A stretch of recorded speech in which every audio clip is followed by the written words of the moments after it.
smart stacking of information and data science. It's something I've been thinking about a lot through my career, largely because I have observed this phenomena. So what's the difference between them? So before we get into the technical difference, you might notice that one of those groups gets a lot of attention, gets a lot of buzz. They're at the table in the group, they're getting lots of teams built, which is fabulous, it's good, that's a smart thing, everyone should be doing that. And another group maybe isn't getting quite as much love from the powers that be, or, you know, just things that may be a little bit cooler, they've been around for a long time, that's not quite as hot. But in fact, if the powers that be wish to be smart and wish to gather all the benefits from the, shall we say, the data science group, they might want to think about marrying that skill set to the information science skill set, because that's really where you're going to get the most bang for your buck. So this is for librarians. I'm here for librarians. And I'm not a librarian, I'm just doing it for the gang. So, so what is the difference? So I've going with yellow for the golden record idea for the information science, blue's data science, and you get them together, you get this beautiful thing, knowledge. So, oh, I don't know why it does that. Okay. Okay, well, that's ugly, and it wasn't meant to look that way, so I apologize. And I blame Dalia. Dalia, it's all your fault. So this is, both of those terms, information science and data science, are somewhat imprecise.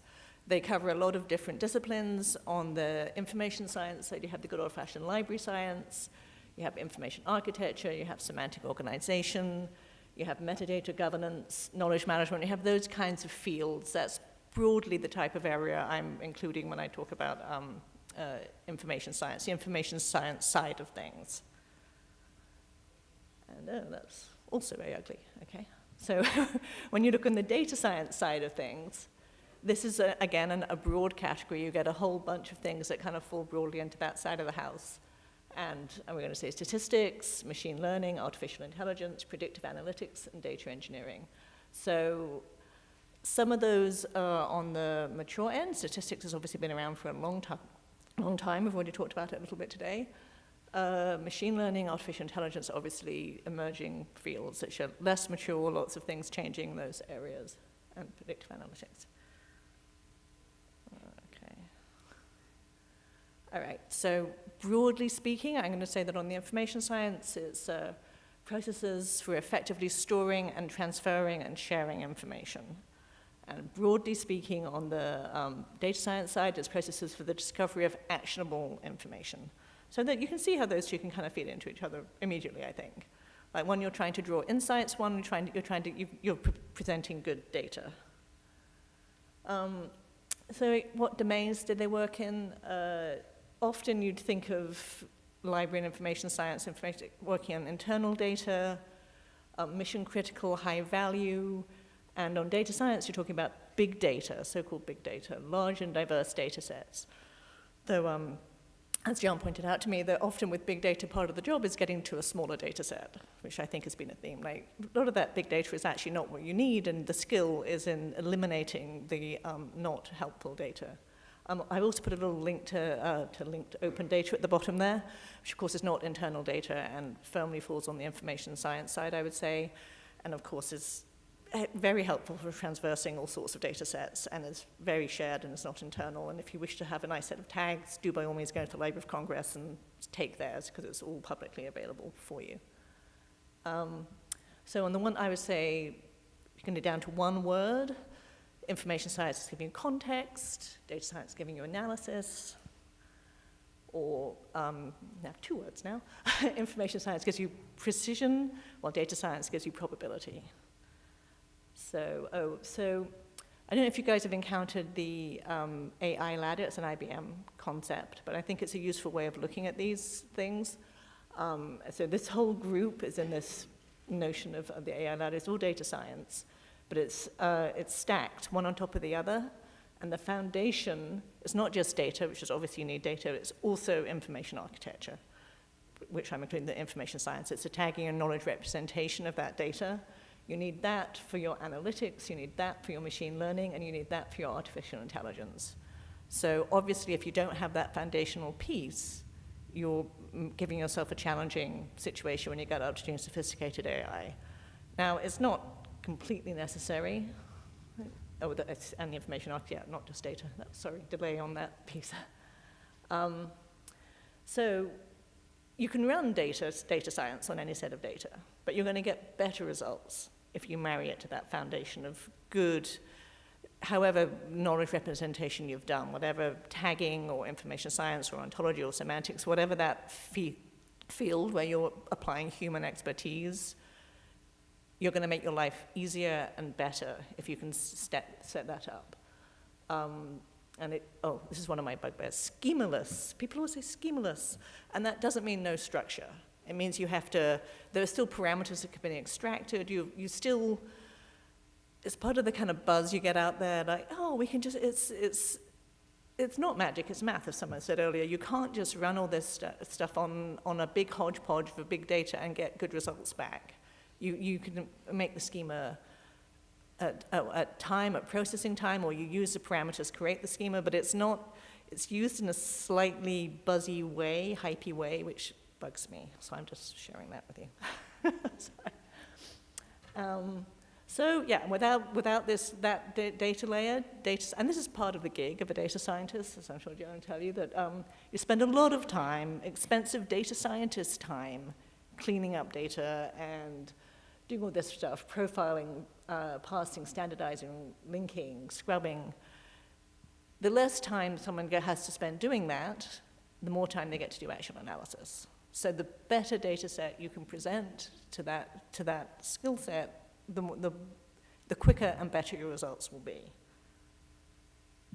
So this is like data science did not change the space-time continuum. Like, we still need good representational knowledge that can be built, that can be fed into the whole structure that gives you some of these amazing things we're seeing emerge now. And again, it is an immature science. There are fantastic things happening. We've heard about a lot of them today, but it's still very much evolving, and it will continue to evolve. Things are moving very quickly now. So, oh yes, and smart organizations stack them together. That's my basic pitch. So there you go, and I think it's you next. All right. Thanks, Sally. That was a good one. So yeah, hello. You have to introduce yourself. I'm Dalia Levine. I am the ontologist at HBO. I'm the ontologist, so yeah, so any of the color fixes, that's why I work with everyone else who does that, because I clearly don't do it well. And Gian's going to follow me as the senior data scientist. So I'm going to talk about HBO. So this is HBO. You should hopefully know some of our programs. Our marketing department does a really good job of making sure you know about them. And so what I'm going to be talking about mostly is how we describe and use metadata standard to look at the information about the programs internally as much as possible. And so I sit in a group called Production Taxonomy. My group is called Media Management and Taxonomy, and I sit in the production department. And I'm tasked with our group is tasked with looking across the whole ecosystem at how we describe the shows that you see here. And so my background is information science and specifically information architecture. And so information architecture is how you structure information for understanding, how you make the complex clear, is another way I like to say it. And Sally gave a really great introduction of like how you put some standards and put some structure in it to like know what you're talking about. So see, I even got the word wrong. Preservation is one word. So the metadata categorization, we have an internal metadata standard called HBO Core. It's built on other metadata standards that are out there, Dublin Core. The European Broadcasting Union has a metadata standard, EBU Core. Nicole mentioned PB Core, the Public Broadcasting Core, in America, used mostly in America. And so we've taken those external metadata standards and incorporated them, applied them specifically internally, and we talk about it in 5 distinct ways. That there are 5 metadata categories: descriptive, technical, usage, and preservation. So descriptive, what do you need to describe this? And most importantly, are you describing this in the same way that your colleague is? Technical, what is the information? What can you automatically read from the file? Usage, who's in charge of this, who made it, what's any administrative information? Rights, preservation, how long do you need it? What do you always need to know about the asset? And what do you have the rights to play it and where? So I'm going to only go into, in the time we have, go into a few of these. So descriptive, in HBO Core we introduced some logical layers of describing metadata internally that helped us talk about and deal with our shows and titles in a way that wasn't in the systems, but allowed us to more accurately describe what the information is. So we introduced a corporate brand. So that splash page was all about HBO, but there's actually 2 corporate brands, HBO and Cinemax. And we also air a lot of movie titles from other studios and other corporate brands. So Warner Brothers, example, Lionsgate. And so there might be reasons that we want that big of a bucket to track information as a descriptive part of it. I'm going to use boxing because, we're all huge boxing fans. Colin? Yeah. And talk about example of where boxing actually gave us a reason why this logical grouping ended up creating a better way for them to manage their information.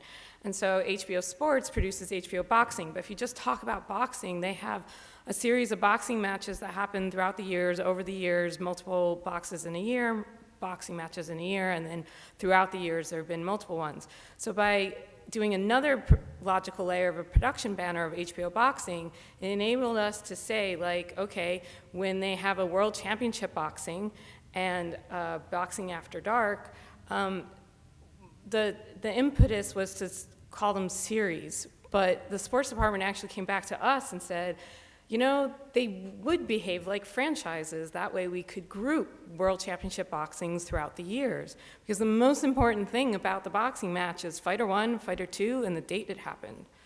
And so it was a way for us to have a better conversation of what are we describing this thing, and what ways how can we structure it to better talk about what's going on. So this is a picture of our metadata standard, the entities and attributes that we put into it. A lot of them come from EBU core and Dublin core. And that boxing match I just mentioned, this is what it would look like applied on top of it.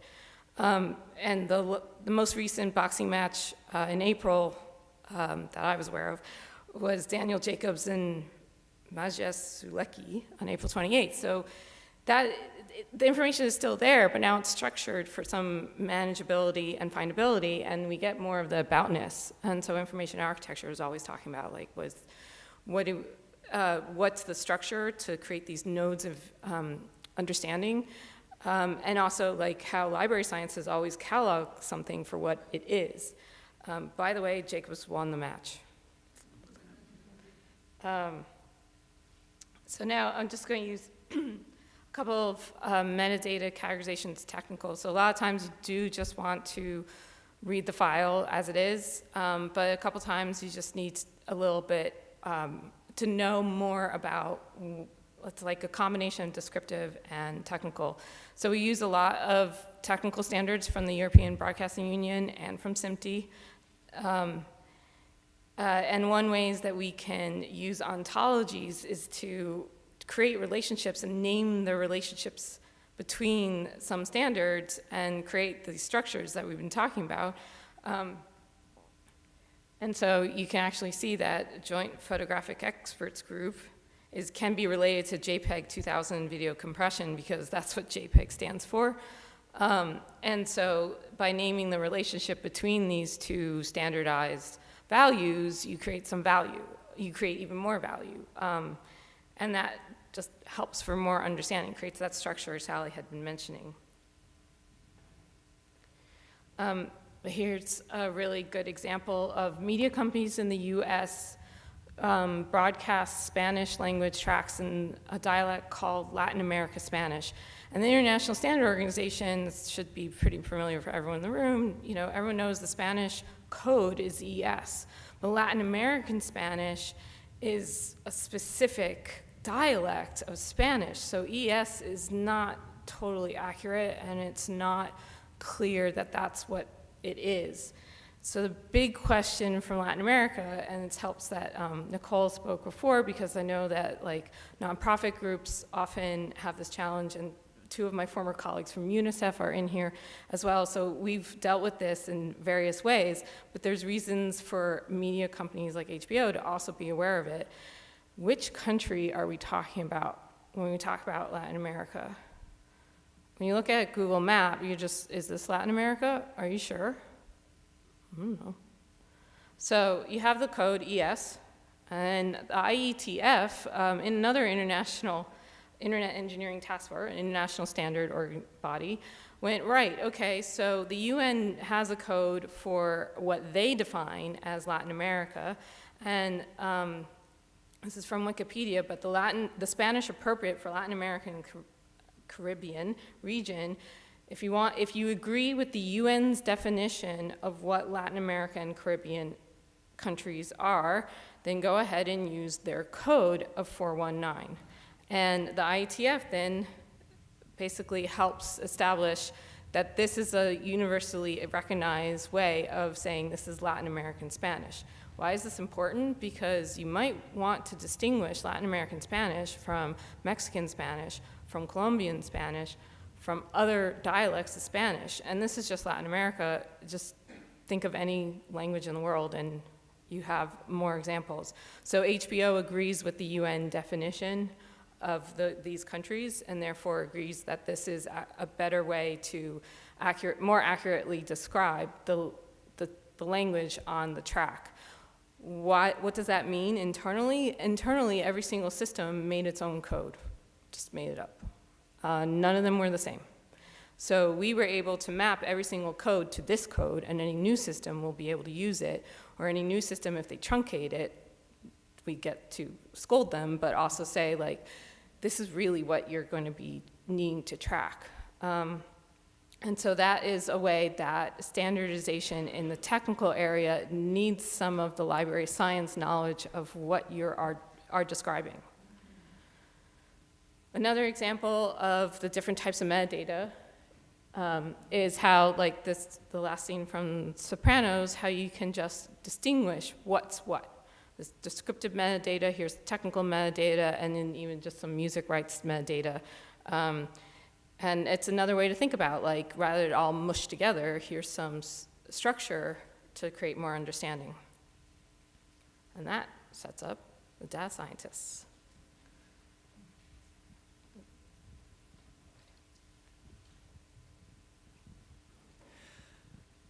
Hi, I'm Gian. I'm a data scientist with HBO. And I thought I'd go over first quickly what data science is, or what I think it is, because I think people have about 20 million definitions of it. And then I thought I'd go over a few quick examples of how good quality metadata can help data science. So first, what is data science? In my view, it is either a statistician who lives in the Bay Area, but I live in New York, so I can't really go by that definition too seriously, or it's just a field that deals with making decisions based on probability and basically measuring things with uncertainty, right? So we can see here, I've put a histogram up on the screen. And for those who don't know what that is, you can take the x-axis to represent just possible values of something. And that could be a consumer engagement score. It could be likelihood of a user to click through on your website, given that you've changed a button on that site. It could be a forecast in the number of viewers you expect on your TV station next week. So that's the x-axis, and then the y-axis can simply be how much we believe this particular value to be true. Cool. So now on to a few quick examples. First, whenever we model something probabilistically, we have input and output variables, right? So we might be trying to predict, like I said, viewers of your TV network or app. Input variables may be things like a geographic location, various things you might know about your user, devices, what you're putting on screen that week. Maybe a new Game of Thrones is coming up, and you would expect that, or we would expect that, I hope, to do pretty well. The point here is that if you have good quality metadata, then you actually can remove some of the uncertainty from your modeling, and therefore from your results. So here we might say, well, if we are interested in whether or not we're going to air a season finale as part of our model, we can basically go about that two ways. One way is to use statistics to estimate the probability that this is a season finale. And this isn't clearly a real example because we know when we're airing season finales, but bear with me. The other way would be if you have an existing metadata infrastructure where you have no uncertainty and you can be absolutely positive that you're airing a season finale. In the former scenario, your estimate will have more uncertainty, and as it will have inherited some of the uncertainty from its predictors. In the latter scenario, there's no uncertainty to inherit from the predictor. We know it's a season finale, so we don't have to add any additional uncertainty to our estimate. So the general idea is, well, we're always going to have uncertainty. It's nice not to have uncertainty in your predictors where possible. Obviously, sometimes you will just absolutely have to have that. And if we can reduce that uncertainty, then we might build our models on a more solid foundation. Second use case is basically that statistical assumptions matter a lot. Often more than I think people give them credit for. So for example, if we have a collection of observations that we'd like to perform some statistical tests on or model, we might in one case assume that these observations are all independent of one another. That is a very good assumption to be able to make, as it allows you to use a lot of great what we call out-of-the-box methods. But sometimes it's simply not true and your observations are related.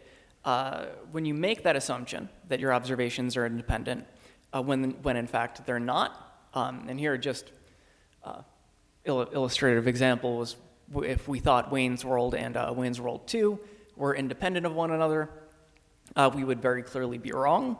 And so we might use methods for independent observations, which would be horribly wrong, but we might not know it because our results might not tell us that we've violated our assumptions unless we've done a whole lot of groundwork on that. If, on the other hand, we know our observations are related in some way, then we can build hierarchies, statistical hierarchies on top of them, which will allow us to actually take advantage of that and get even better estimates. And finally, I think it's always important to point out that humans and machines have different aptitudes. So for instance, a human might have a very easy time telling the difference between a documentary about comedy, such as Jim and Andy, and a comedy about documentaries, such as This Is Spinal Tap. A machine might have a pretty hard time with that. But if we have good quality metadata, then we might actually be able to make up for that and allow the machine to make the right decisions when it needs to. Cool, and that's all I've got. So.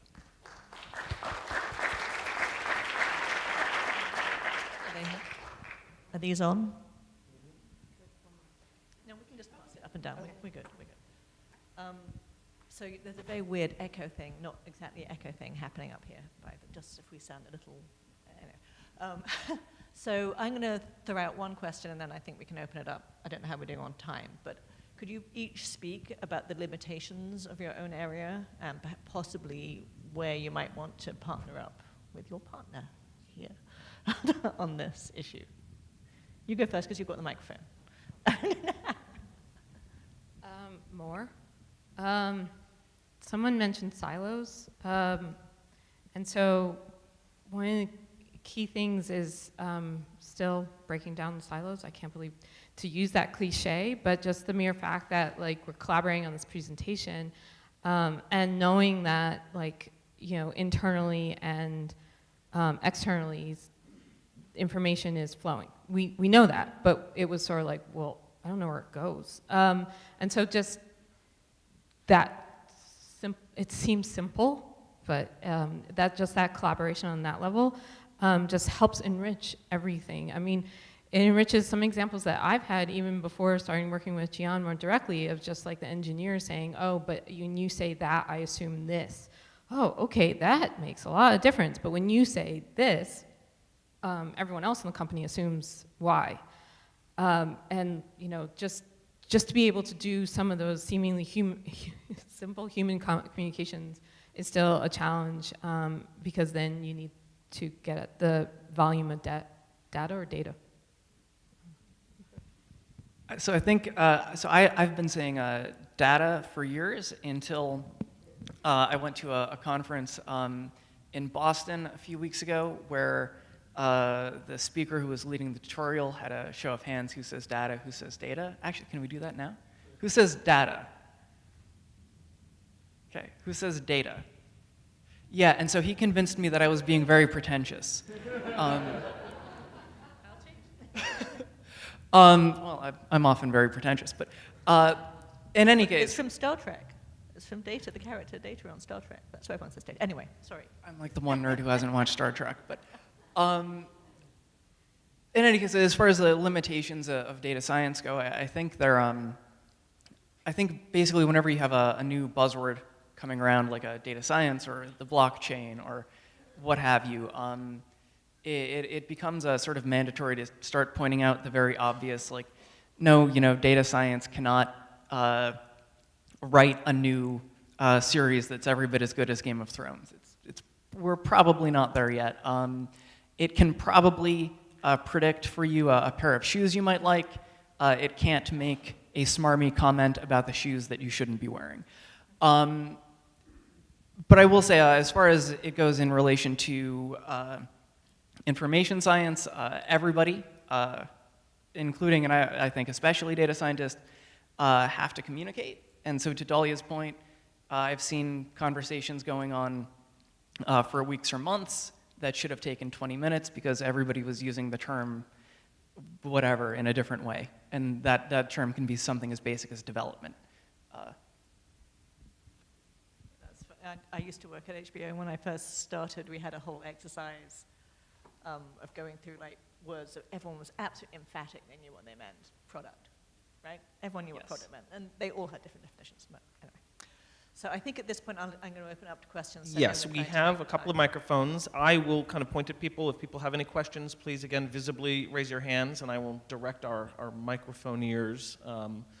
I also think preservatio N should be like an Italian metadata standard or something. So I want to just start things off with a Q&A. We have about 10 minutes. And, you know, it was funny, as you guys were talking, I'm you know, hearing you guys describe how the correct taxonomical structure of the values that we ascribe to things, the metadata values, is obviously very important in making sure that our understanding can be as truthful, as fluid as possible.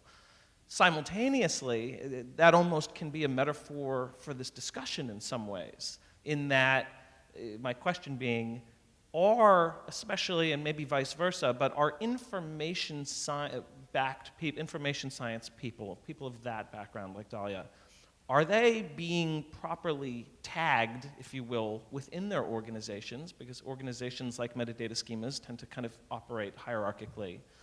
is part of the problem that kind of they're not seen as being highly compatible with the data science folks for whatever set of reasons, because it's newer, it's hipper, it's much more kind of technology driven. And so is making sure that these groups are kind of brought together maybe under the same camp, is that a good idea? So how is the structures of the organization and how that's kind of a moving target affecting how effectively these groups can come together?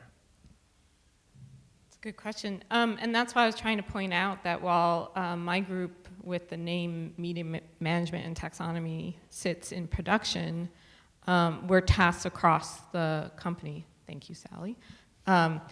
And our archives team is sitting in the back of this auditorium. And John's here, and I think that even in the time that I've been there, we've been able to say, no, we are not just dealing with linear. We are not just dealing with stuff that just has to be saved. We're dealing with everything. And so we've learned to listen to different groups. We know there are groups we haven't gotten to yet, so rights a little bit. But we know that rights comes into preservation, rights comes into airing, rights comes into on the splash screen is not any of the movies that you can watch every Saturday night is a new movie. All those various things enables us to have a different conversation with who we are, and we've stopped the, oh, well, you just deal with linear dismissiveness. John, how about on the data science side? Do you guys embrace the information? And I say you as your industry, your field, so be an exemplar of that. But are you guys embracing of the people of the information science background? Is there resistance to incorporating that type of knowledge, set into the types of processes that you guys emphasize? So I haven't actually seen any resistance in television, and I think that's because a while back in television, at least, the metadata was so atrociously bad that I think everybody just finds it very refreshing when they find themselves, I know I do, in an organization that takes metadata seriously, because it makes life so much easier, and it makes the work you do so much better. I will say, just talking to the structure, that it's, in the companies I've worked in, I've been embedded in IT, in engineering, with the data platform. It's a little bit random where the information science part emerges, at least in my experience, and it's usually with the first group that says, we really have a problem with metadata, and they're the ones who kind of start the group going. And I've sometimes argued that it would make sense that you actually have a standalone department that speaks to this kind of standards-driven information science ontology. I've never actually seen that happen. Maybe if that happened, it would be better, it would be worse, who knows. If you're a manager watching today, make note of that. Any other questions from the audience at all? We have one, so if we could send the mic up right there. Hi. I have a way more narrow question than that, which is, I assume that there's categories of metadata that are not static, that you have to go back and change, whether it's that something that we used to call Japanese cartoons is now anime, and it's actually more specific than that. How do you have a process in place to make sure you're going back and reviewing those things? Do you wait until it comes up and then sort of like effectively deploy people at that? So I guess that one felt like right on the line. So I think basically from the data science side, when categories change or maybe narrow, it really depends on the specifics of what you're trying to do. So if you have a more statistical, basically no matter what, you're going to have to, I don't even want to say that. I'd say most of the time you're going to have to rebuild your model from scratch. Hopefully you've done your engineering in a way that you can just kind of plop in the new model when you're done. Though there are some instances where you can create further subdivisions in an existing model. And this is where I think basically a lot of good stuff is coming out of probabilistic programming, which makes things like this more flexible. So if you're interested more in that, I would Google PyMC3 and Tom Wiecki's blog. Yeah, we have a bunch of rules, data not the view, and language always changes over time, period. Like, no matter what you're doing. So it feels like all the questions, in fact, I was in an ontology workshop and we just called ourselves the dependables because it depends.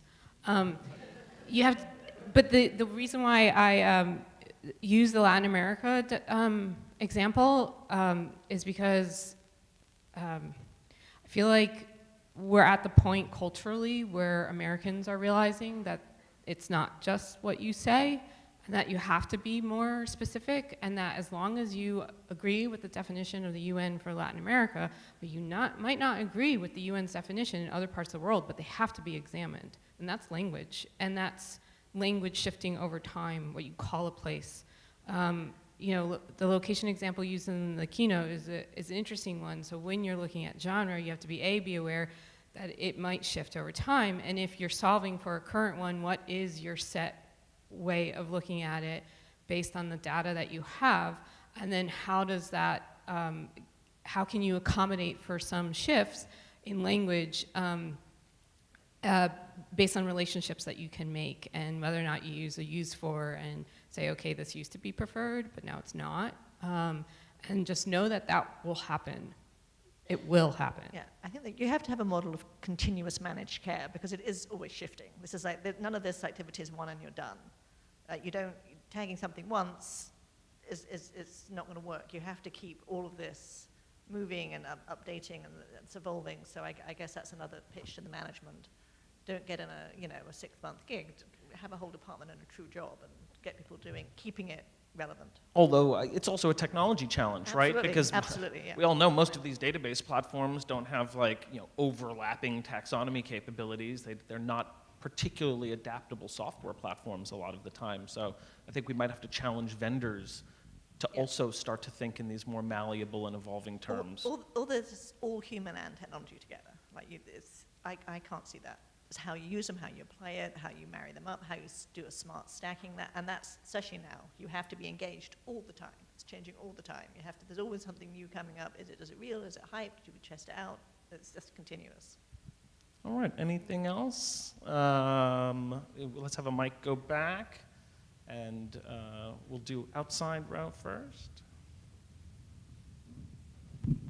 Hey guys, great presentation. I'm just curious, are you guys leveraging artificial intelligence for metadata enrichment of your archives today? And if so, what's the use case? So why? We're exploring that currently. And basically the use case, that's another conversation we're having. We're interested maybe in trying to extract, trying to do some facial recognition or emotion recognition to see what's going on screen, like who in our cast is on the screen at the time, what is sort of the emotional tonality. We might be looking at different sorts of objects, et cetera, et cetera. And this, we think, can help explain basically what goes into the content, like what is a show made of or what is a movie made of, which can in turn help us understand our consumers and provide better recommendations and better everything when it comes to doing consumer level statistics.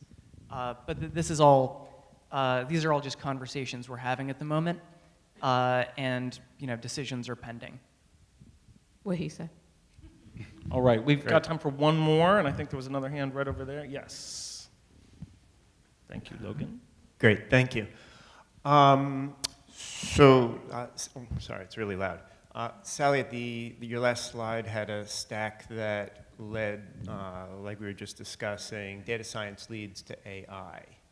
And so that was at the top of the stack. So my question really is about, at the organization, what is the conversation about data ethics? Because I assume that algorithms can be biased and the accuracy or the cleanliness of the data can become skewed. especially in one of the early presentations, talk about the superposition of realities mean that many things can be true at the same time. So at the organization, is there a conversation about data ethics? And Yes. do we need data ethicists? Well, yeah, absolutely. And that's part of the reason why you need a human, and you need to monitor the human. I mean, there are many, many examples of which I actually brought up last year, so that's going to be my role in DAS every year, of horrible mistakes made by auto-tagging systems. Just terrible mistakes. And bias is absolutely a problem that has to be addressed, and algorithms can be biased, data sets can be biased, human beings can be biased. This is one of the reasons you need the continuous engagement. So I would say yes, there are data ethicists out there, and not many of them employed by people who are, but it's something I think all of us have to be engaged with. I don't know if you I would, personally, my moral code as a librarian, as an information scientist, as an information architect, is to do exactly, like, when you define Latin America, you're making political choices, period. Like, and to be aware of that, and I'm made it sort of mission of, I delivered this talk at the Information Architecture Summit in more detail, but the same thing, like, we're talking about how you name categories, how you decide what categories are made up of is a political decision, and you need to be aware that you're making those decisions. And, you know, there are dependables of what the business needs are, but library science, you know, don't forget that you're the librarian training was to create access for information for no matter what. And that's the ethical guiding point for me morally, but also it goes into my work in that way. For what I just said of, like, you know, language shifts over time, examining things for what they're needed and what they are for is worth it. And if we're the only ones asking those questions, we will ask those questions.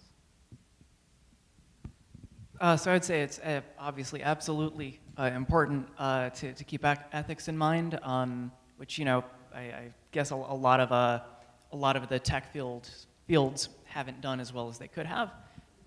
So we try to keep it a part of the conversation and be very mindful of what our technology might do. On HBO, it's a little different than on a Facebook or Google because the system itself is smaller and easier to predict.